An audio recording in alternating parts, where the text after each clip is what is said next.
está dizendo aqui que ele acha abominável que se ofereça a ele sacrifícios de animais defeituosos, animais, como se diz no senso comum, aleijados. E parece uma passagem tão macabra, tão cruel, né? Que Deus vaidoso é esse? Porque tem aquela coisa, né? Alguns crentes falam, tá vendo? Deus é Deus zeloso, Deus não aceita sacrifícios imperfeitos. Tem aquela outra tradição também que vai dizer, ah não, isso é porque o sacrifício era símbolo do Cordeiro perfeito que viria, Jesus, o nosso Senhor. Mas a gente precisa, é porque a gente já faz essa leitura por conhecermos, digamos assim, o final da história. Mas pensemos que nós somos israelitas no deserto, 40 anos no deserto, e aí ouvimos de Deus isso, que ele acha abominável, né? Ele acha que é abominação, que você ofereça a ele um animal defeituoso. E aí você não tá, as pessoas não tinham essa ideia de que seria um símbolo do sacrifício perfeito que seria feito lá na frente. Então a gente precisa sair um pouquinho da suposição teórica e irmos para a questão da elaboração psicológica. O que tinha na psicologia deste povo para que eles ouvissem de Deus, que Deus considerava abominação receber sacrifícios de animais, digamos assim, aleijados? Vamos pensar um pouquinho. O princípio que a gente tem aqui, o primeiro é que Deus estava respondendo a práticas contemporâneas àqueles israelitas. Percebia-se os animais aleijados como carregando alguma maldição, né? Não só animais, por exemplo, no Brasil a gente ainda tem alguns povos nativos que quando, por exemplo, uma criança nasce com algum defeito congênito, com alguma cega, síndrome de Down, alguma coisa assim, em alguns lugares essas crianças são enterradas vivas, que é para, dentro do imaginário deles, espantar a maldição que essa criança vinha carregando. Então, os povos antigos também, eles entendiam que os animais defeituosos serviam para sacrifícios macabros, né? Tinha esse primeiro objetivo, era responder a essas práticas, né? Ah, se veio com defeito, deve ser alguém reencarnando que precisa pagar alguma coisa, e vou ajudar essa pessoa a pagar, vou maltratá-la num sacrifício chamado macabro. A outra questão é que, se as pessoas viam o aleijado como uma coisa inferior, e eu não estou dizendo que eu concorde com isso, estou dizendo que é assim que as pessoas viam, imagina uma pessoa que tinha essa visão, o que ela fazia? Tudo que é inferior eu vou oferecer a Deus. Aí você já parte para o segundo problema, que é a banalização. Deus fala lá em Malaquias para os sacerdotes, né? Oferece isso aí para o seu governador para ver se ele aceita. Por que você acha que eu tenho que aceitar isso que você considera imundo? Então, quando Deus fala que é abominável, ele não está se referindo ao animal. Ele está se referindo à consciência de quem estava oferecendo o animal. Se eu acho que esse objeto é abominável, por que eu vou oferecê-lo ao Senhor? Aí que a minha prática fica mais abominável ainda. A gente precisa pensar que as leis eram assim diretivas, não havia muita discussão, porque Deus estava falando com um povo aqui que ainda não estava no estado fixo, então eles não tinham jurisdição, eles não tinham capacidade, quer dizer, capacidade tinham, mas eles não tinham escolas, eles não tinham um sistema educacional, eles não tinham um sistema econômico, eles não tinham um sistema que ajudasse-os a evoluírem psicologicamente. Então a coisa tinha que ser interventiva. Então, sem muitos estudos psicológicos de porquês era, não me ofereça um animal aleijado. Mas isso não quer dizer que Deus pense isso do animal aleijado, né? Mas por que a gente tem que saber dessas coisas? Porque nós temos uma outra questão, mas antes de chegar nessa questão, né, tanto é verdade que Deus não está nem aí nem para animal, para oferecer sacrifício de animal nem aleijado, nem de nenhum animal, porque no Salmo 50 você vai ver ele zombando, né? Vocês estão achando que eu sou chupa-cabra, que eu adoro essa matança de animais que vocês fazem? Que isso? A terra é minha, esses animais fui eu que criei. Eu não tenho necessidade de sangue, é vocês é que têm necessidade de sacrificar até que a consciência de vocês cresça. Né? Então, trata-se disso, que para Deus, no fundo, era abominável o sacrifício de animais e o sacrifício de animal aleijado, já que o ser que ia sacrificar, né, o crente, digamos assim, estava oferecendo a Deus uma coisa que ele mesmo considerava refúgio. Né? É Deus condescendendo o tempo todo com a linguagem humana.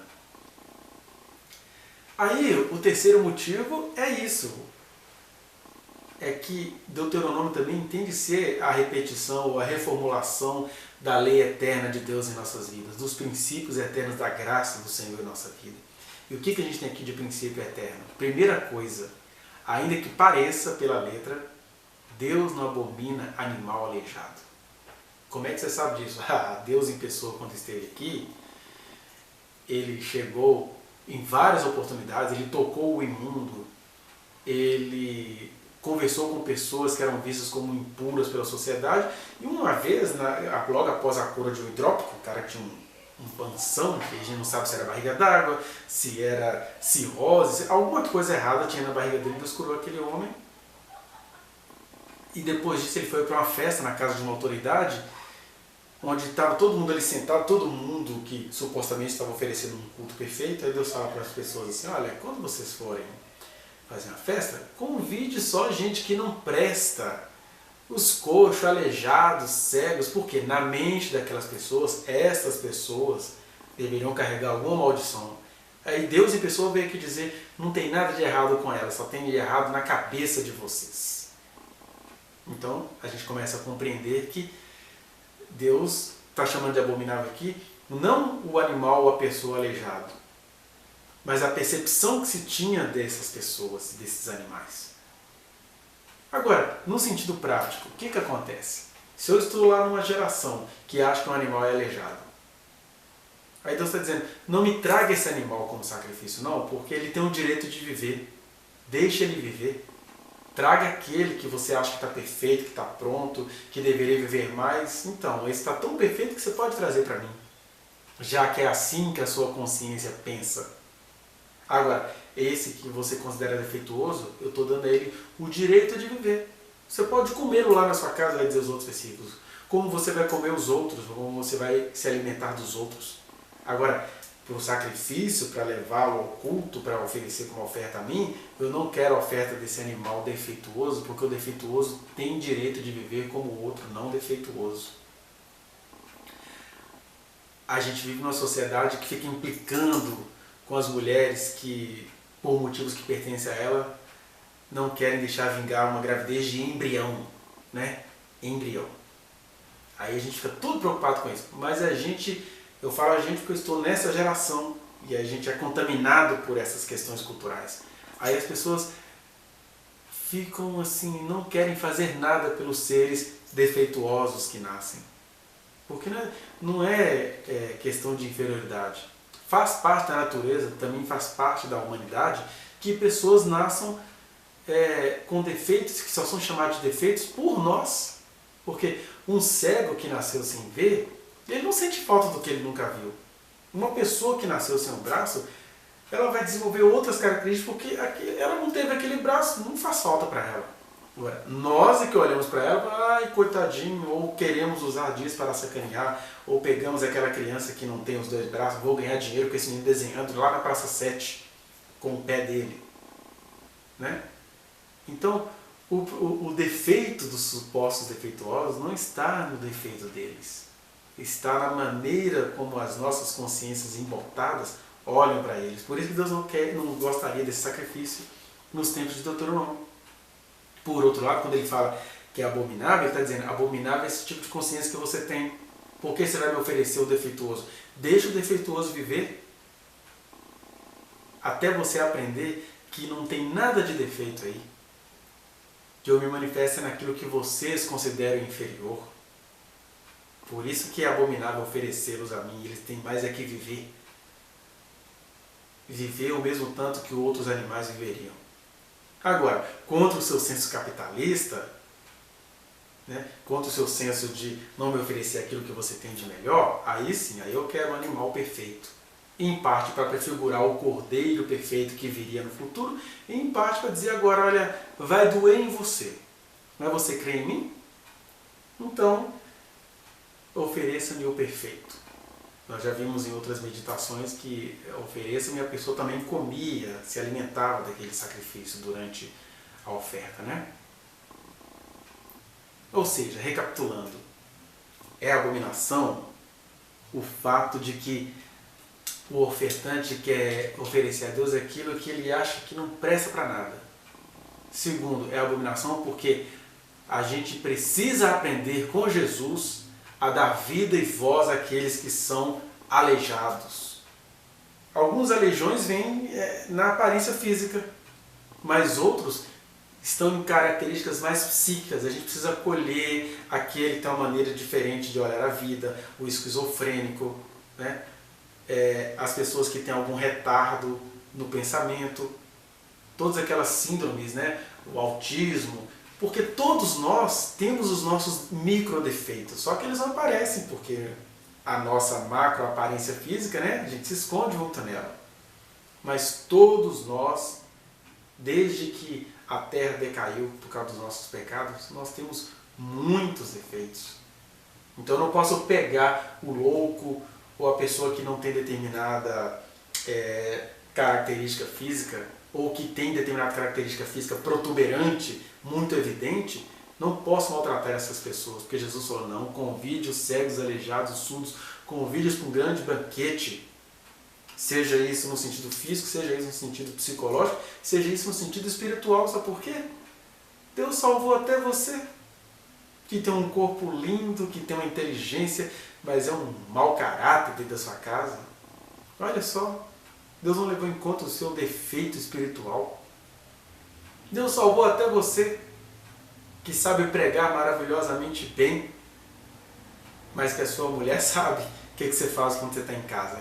Quais outras mulheres você tem procurado com aquela desculpa? É porque eu tenho uma protuberância, eu gosto muito de sexo, eu não consigo me controlar. Deus está te salvando. Para a gente não entrar em muitas outras questões aqui, essa proibição então do sacrifício de animais defeituosos, ela era temporal por causa do imaginário que acontecia naqueles outros povos, onde os animais defeituosos eram vistos até como divindades decaídas.